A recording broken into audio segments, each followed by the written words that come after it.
The world's a little louder. The sandals have been swapped for sneakers, and the apostles? Still trying to figure out Google Maps and grace. 13 men, one Messiah, and Paul, the neighbor who came over for hummus and never left. It's faith, fails, and modern-day miracles.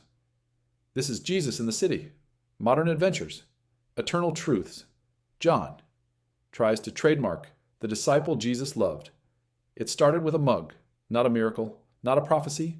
A mug, white ceramic, matte finish, black serif font.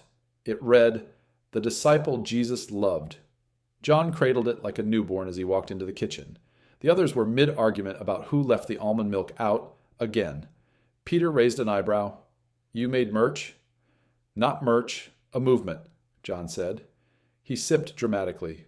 By lunch, there were hats, hoodies, a sponsored Instagram story, hashtag beloved and blessed. James glared. "You're not the only one Jesus loved, you know?" "Of course not," John said, "but I'm the one who wrote it down."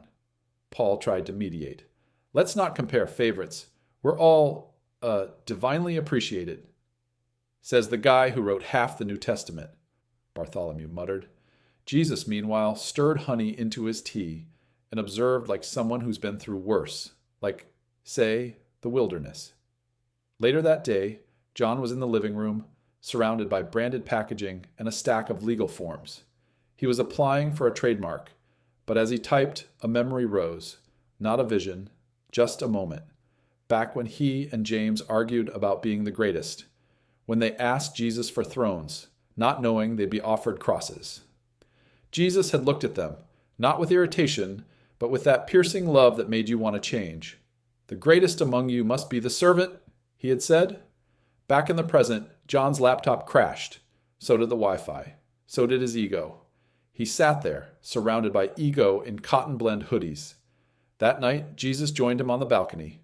No miracles, no scolding, just a gentle silence, the kind that spoke louder than hashtags. "You stayed," Jesus said. "You didn't run. That's what made you beloved." John didn't answer, just looked out at the city where everything moved fast, except the things that mattered.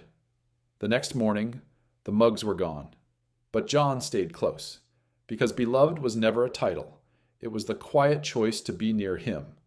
In a city full of followers, John learned what it meant to be faithful, not by branding love, but by abiding in it. 1 John 4 verse 19 reminds us, we love because he first loved us. You don't need to be the loudest disciple to be the loved one. Just stay close.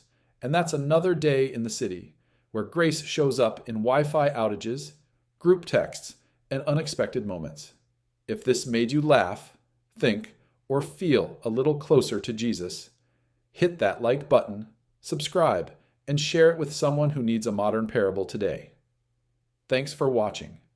Jesus in the City, Modern Adventures.